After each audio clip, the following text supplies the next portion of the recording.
Olá, pessoal do nono ano do Colégio Novo Milênio. Bom, nós vamos falar um pouquinho hoje sobre aspectos humanos da Europa, tá certo? A gente viu na unidade 4 do caderno 1 de vocês os aspectos naturais, tá? Da Europa. Agora a gente vai ver os aspectos humanos, já começando aqui o nosso caderno 2. No caderno 2, na unidade 1 de vocês vão conseguir observar aí que a gente vai ter, no caso, uma tabelinha, sabe? Mostrando o multilinguismo. Então, esses tópicos aqui são os tópicos que a gente vai destacar hoje. O multilinguismo, a composição étnica, a estrutura populacional, a estrutura etária, o crescimento vegetativo, a xenofobia e a pirâmide etária. Lembrando que xenofobia a gente também vai ver nas próximas aulas, tá bom? Quando a gente for ver a questão de fluxos migratórios. A gente já viu alguma coisinha ou outra falando a respeito aí da Europa de forma geral, só que só os aspectos naturais. Agora a gente vai ver aspectos humanos para que a gente possa dar continuidade aí a esse continente. Então, gente, na página 338, vocês vão ver essa tabelinha aqui mostrando a questão do multilinguismo. Toda vez que a gente fala em multilinguismo, a gente está falando de forma geral, tanto em idiomas como em línguas, como também em dialetos, tá bom? No caso, na Europa, a gente tem inúmeros idiomas, né, que são falados lá. A gente também tem vários dialetos e também várias línguas, tá? Professora, qual a diferença de um idioma para uma língua? Gente, idioma, ele é de forma, no caso, oficial, né? Aquele idioma que vai ser falado, por exemplo, português é nosso idioma oficial. Porém, a nossa língua, né? No caso, vai ser o português brasileiro. Só que você não vai colocar, por exemplo, eu vou falar, minha língua é português brasileiro. Não. Sua língua, no caso, porque você tem uma variação do português que é falado lá em Portugal, tá bom? Então, as línguas é como se fossem variações aí do idioma oficial. E os dialetos são variações linguísticas. Por exemplo, a gente tem vários dialetos aqui no Brasil. A gente tem indígenas, né, que falam as suas próprias línguas. A gente tem, no caso, várias pessoas que têm dialetos diferentes, no caso, umas variações da língua que a gente já fala, tá certo? Preste atenção. Essa diferenciação aí entre línguas, idiomas e dialetos, vocês também podem dar uma pesquisada aí na internet para entender melhor. Só para a gente não perder tempo aqui com a questão de Europa, para esse vídeo também não ficar muito longo, vamos aqui. A raiz principal, tá, dos idiomas que são falados aí na Europa, vocês vão ver aqui do lado, que é o indo-europeu. Então, nem todas as línguas faladas lá na Europa vêm do indo-europeu, mas a maior parte delas, sim. Vocês vão ver que do indo-europeu, né, foi originado aí, no caso, o latim, o eslavo, o céltico, o germânico, o albanês e o grego antigo. Desses idiomas, né, a gente teve aí o surgimento das línguas oficiais, tá? Então, vamos ter aí o português, o espanhol, o francês, o italiano, o catalão, o romeno, siciliano, o galego e outros, né, originados aí do latim. Então, por exemplo, português, né, que a gente fala, foi originado do latim, né? No caso, o português veio lá para Portugal, falado lá como idioma oficial. E, no caso, todos os países foram colonizados aí por Portugal, começaram a falar também o português. Só que com suas variações, como é no caso do Brasil, a gente teve contribuições de outros povos na nossa língua. Várias palavras da nossa língua são vindas aí, no caso, de origem africana, tá? A gente também tem algumas palavras que vieram do espanhol. Então, algumas palavras também que a gente usa muito hoje em dia no nosso cotidiano, que vem do inglês, né? Então, a gente começou, no caso, a colocar uma variação na nossa língua oficial, que é o português, de contribuições de outros povos. Então, tem palavras aqui que no português, que a gente fala aqui no Brasil, são completamente diferentes do português que é falado lá no país chamado Portugal, tá? Então, o latim, o eslavo, o céltico, o germânico, eles vão ser aí, no caso, a raiz principal dessas línguas que são faladas aí na Europa. Então, ó, começa assim. O continente europeu apresenta grande diversidade cultural que pode ser evidenciada por meio do multilinguismo, isto é, da presença de sistemas linguísticos diferentes, como alemão, croata, francês, inglês, italiano, espanhol, grego, português, esloveno, sueco e outros. A maioria das línguas faladas no continente procede do tronco indo-europeu, é o que mostra o esquema a seguir. Porém, gente, não somente o tronco indo-europeu que é falado lá, tá? A gente também tem alguns idiomas que não tem tronco indo-europeu. Vocês vão ver aqui na página 339, que é, no caso, o ugro-finês, né, que é composto de finlandês, húngaro, lapão e estoniano. É uma mistura dessas línguas aí. Aí a gente vai ter aí, no caso, o altaigo, que é o turco, né, a língua que é falada aí na Turquia, na parte europeia, certo? E a gente tem o basco. Gente, o povo basco, no caso, eles não vão ter aí, no caso, uma raiz, né? Eles não originaram a sua língua, a língua basca, vindo de nenhuma outra língua. É uma língua completamente criada pelo povo basco atual. Então, o povo basco, eles, no caso, têm uma cultura própria, eles têm uma língua própria. Eles fizeram, no caso, toda uma cultura, né, própria deles, no caso, para se tornar nação. Só que eles só não são um país ainda, eles realmente não são um estado-nação, porque eles não têm território. Então, eles ocupam territórios de outros países e o povo basco, no caso, eles vivem aí, no caso, querendo se tornar um país. Mas como eles vivem em território de outros países, eles ainda não conseguiram isso. Então, a ONU ela não reconhece o povo basco como uma nação. Embora eles já sejam um povo com uma cultura própria, com identidade própria, com uma língua própria, né? Mas eles não têm o território, tá certo? Então, o povo basco criou a sua própria língua.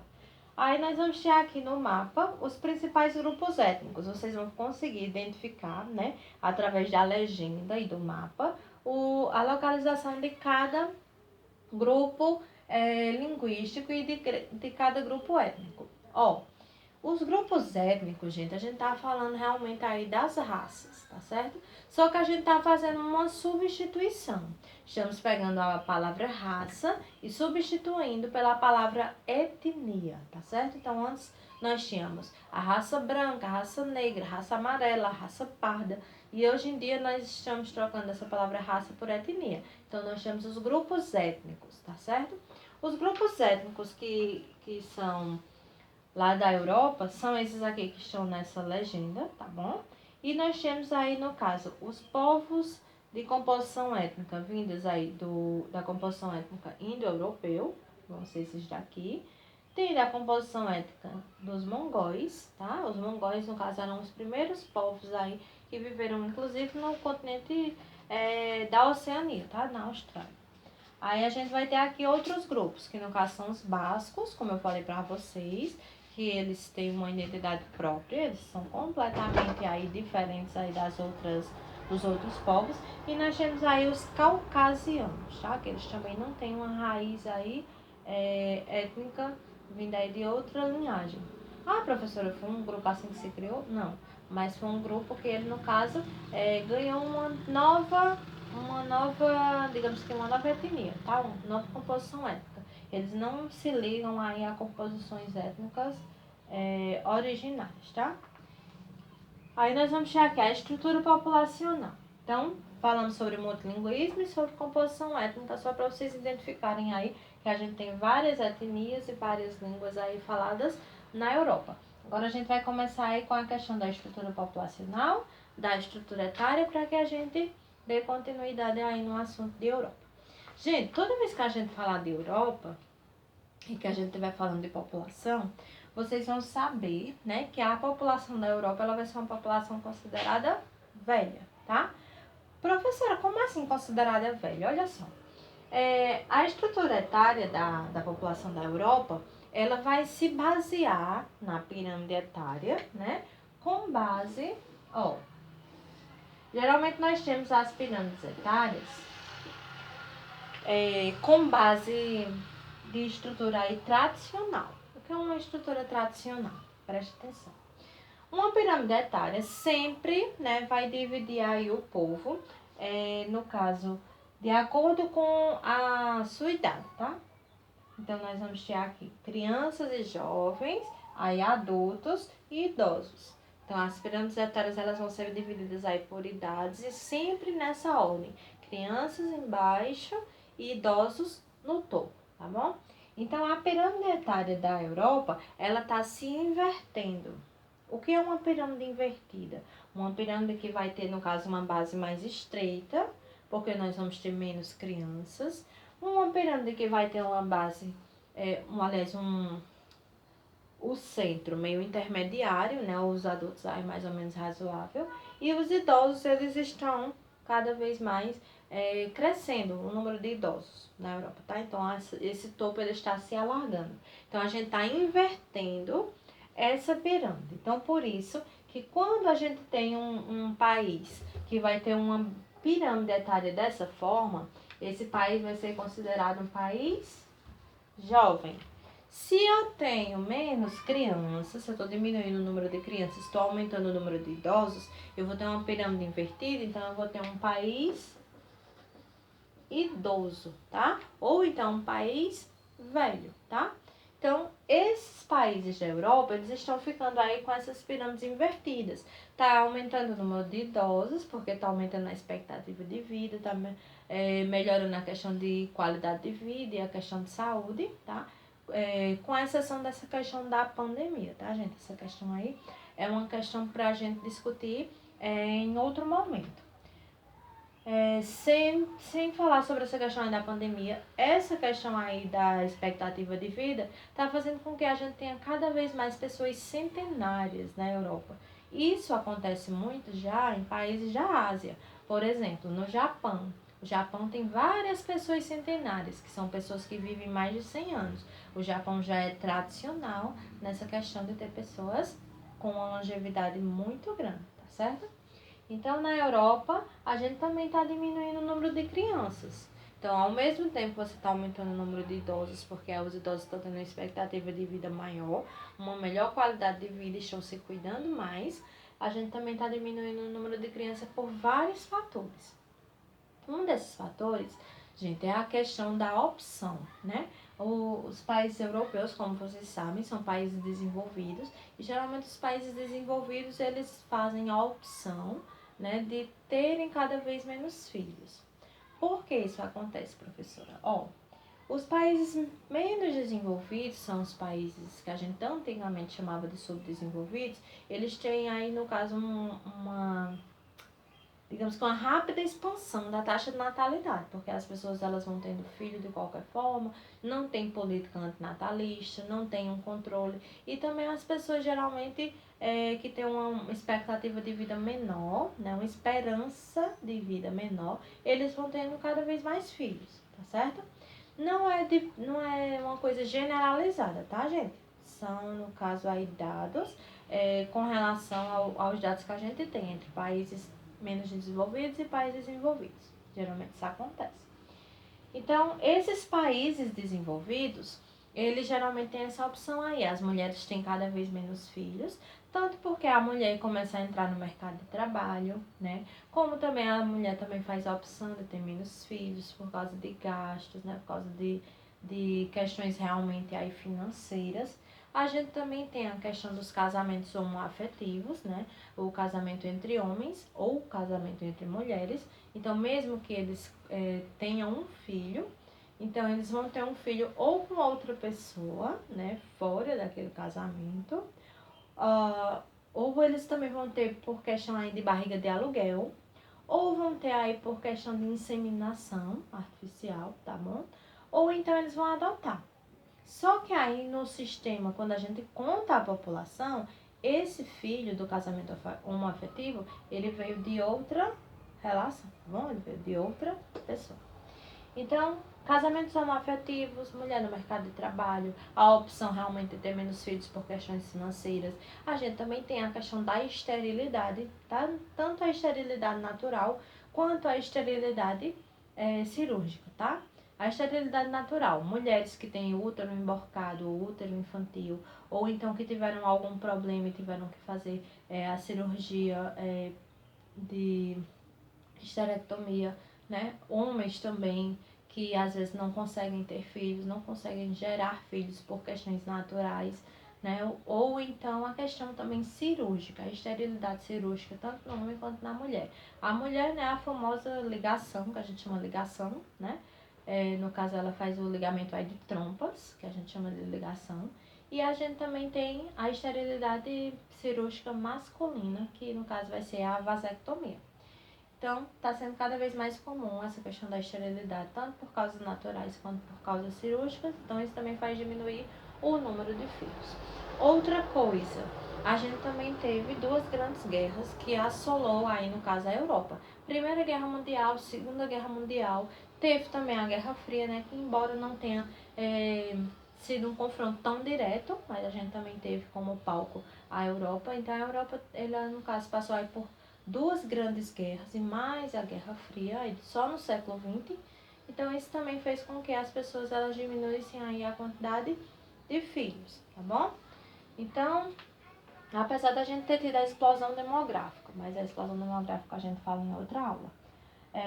Então esses motivos aí tá fazendo com que a gente tenha uma diminuição na taxa de natalidade. Então a estrutura populacional dos países da Europa é uma estrutura populacional velha, tá? Então as pessoas elas estão envelhecendo mais e com mais saúde e ao mesmo tempo está diminuindo aí o número de filhos por mulher. Então, ó, a população humana mundial, na página 339, apresenta características que são expressas por meio de alguns indicadores demográficos, como densidade demográfica, crescimento vegetativo, taxa de natalidade, taxa de mortalidade, entre outros. A Europa tem aproximadamente 739 milhões de habitantes, dados de 2016, viu, gente? Então, esses dados aí, claro, como eu falei, o número de crianças está diminuindo, o número de idosos está aumentando, mas ainda assim a gente tem um crescimento, tá? A gente ainda tem mais nascimentos do que mortes. Então, a população da Europa continua crescendo. Então, a gente tinha 739 milhões de habitantes no continente inteiro em 2016, como nós estamos em 2020, 4 anos essa população aí ela já aumentou. Então, se eu tenho a taxa de natalidade e a taxa de mortalidade, se a minha taxa de natalidade é maior, ou seja, eu tenho mais nascimentos do que mortes, então nós vamos ter aí, no caso, um aumento da população, sim. Aí, ó, com densidade demográfica de 73 habitantes por quilômetro quadrado. Gente, densidade demográfica é a mesma coisa que população relativa, tá? Quando eu falo, por exemplo, população absoluta, eu estou falando total de pessoas que tem no local. Quando eu falo população relativa, eu estou falando de densidade demográfica. Quantas pessoas eu vou ter em cada quilômetro quadrado? Por exemplo, aqui no Brasil nós temos 8 milhões e meio de quilômetros quadrados. Nossa área é essa, 8 milhões e meio. E nós temos 210 milhões de habitantes. Então, se a gente espalhar esses habitantes todinho por essa área completa, nós teríamos aí 22 habitantes por quilômetro quadrado. 22 pessoas em cada quilômetro. Só que a gente tem áreas que não dá para morar, né? Áreas, por exemplo, aqui no Brasil, a floresta amazônica, o Pantanal, algumas áreas do sertão nordestino. Então, tem áreas que não dá para realmente morar. Então, se a gente dividisse em partes iguais, a gente ia ter 22 pessoas por quilômetro quadrado. Lá na Europa, se a gente pegar esses 739 milhões de habitantes e dividir pelo tamanho da Europa, que é quase 10 milhões de quilômetros quadrados, a gente vai ter aí, no caso, 73 pessoas em cada quilômetro. Então, a densidade demográfica da Europa. A densidade demográfica vai ser 73 habitantes por quilômetro quadrado. Esses habitantes, se a gente dividisse em partes iguais. Só que a gente sabe que tem áreas que não dá para realmente morar. Na Europa a gente tem algumas áreas geladas, né? Já próximo do Polo Norte. A gente também tem algumas áreas de floresta, como as áreas de floresta boreal. A gente tem algumas áreas também montanhosas, né? A gente tem algumas áreas também que são de difícil acesso. Então, nem todas as áreas dá para morar. Então, por isso que a população da Europa ela se concentra mais na parte sul, tá certo? Então, ó, continuando aqui. Porém, a população não se distribuiu de forma regular pelo território, as maiores concentrações populacionais ocorrem nos países mais industrializados e as menores densidades nas áreas polares.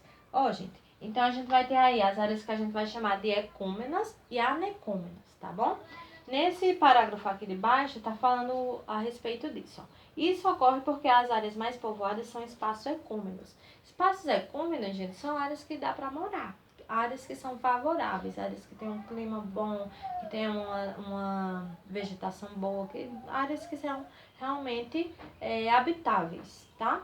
Então a gente tem várias áreas ecúmenas aí na Europa. E a gente também tem as áreas anecúmenas, que são áreas que não têm condição de morar, condições desfavoráveis. Por exemplo, na Europa a gente tem, por exemplo, os lapões. Olha, os lapões aqui, eles já ficam na região mais a norte. Então, são pessoas aí que estão adaptadas a clima bem frio, são pessoas que estão adaptadas aí, no caso, a esse tipo de temperatura, tá certo? Temperaturas aí, geralmente abaixo de zero o ano inteiro. Então, são pessoas que realmente conseguem viver nessas áreas anecômenas. Então, mesmo que eles vivam lá, a gente ainda assim tem uma população bem pequena, tá bom?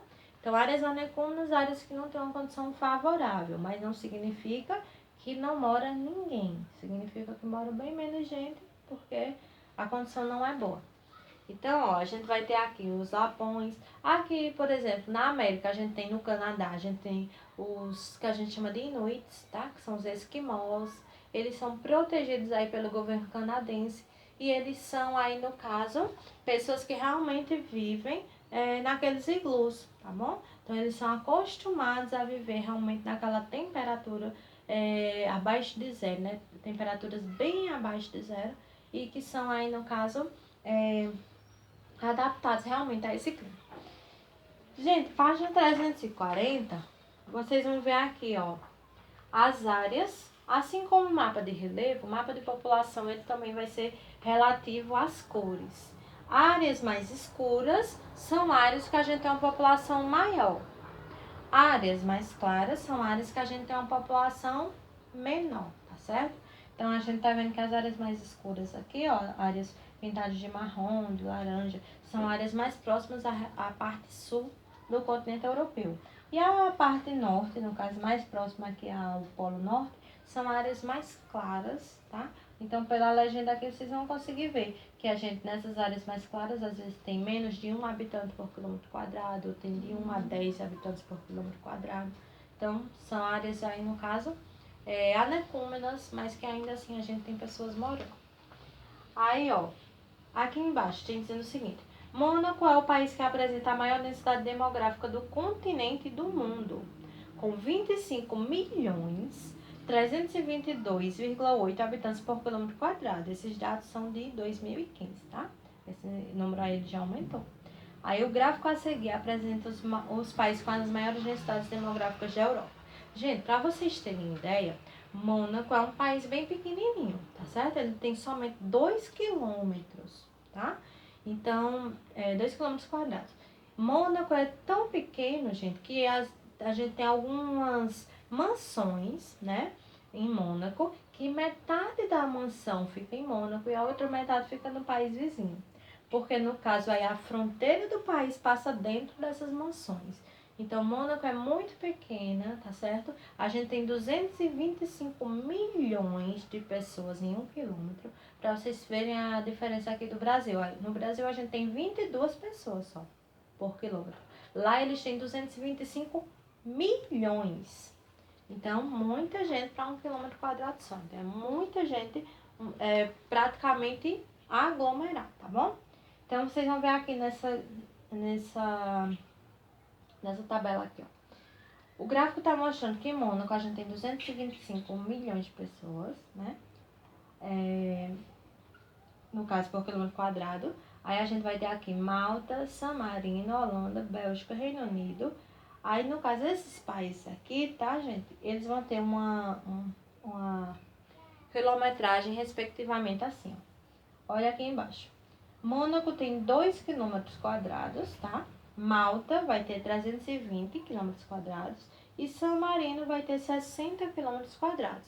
Então, essas proporções aí, no caso, quanto maior o país, né?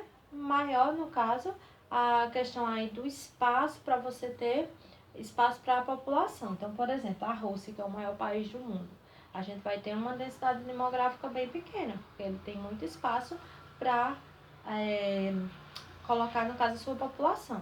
Canadá, né, que é um dos maiores países do mundo também, a gente tem uma densidade demográfica de somente 3 habitantes por quilômetro quadrado, porque a gente tem uma população muito pequena em relação ao tamanho. Então, a gente só tem no Canadá 36 milhões de habitantes e eles têm uma área enorme, tá certo? Não lembro agora a quilometragem do Canadá, mas ele é enorme. Então, a gente vai ter aí, no caso, só 3 habitantes por quilômetro quadrado. Sim, gente, lembrando aqui, ó, não é, em Mônaco não é 225 milhões, é 25 milhões, tá bom? Não esqueçam 200 aí que eu não sei de onde eu tirei. Então, 25 milhões, 322,8 em Mônaco, tá? Então, são muitas pessoas para 1 quilômetro quadrado apenas.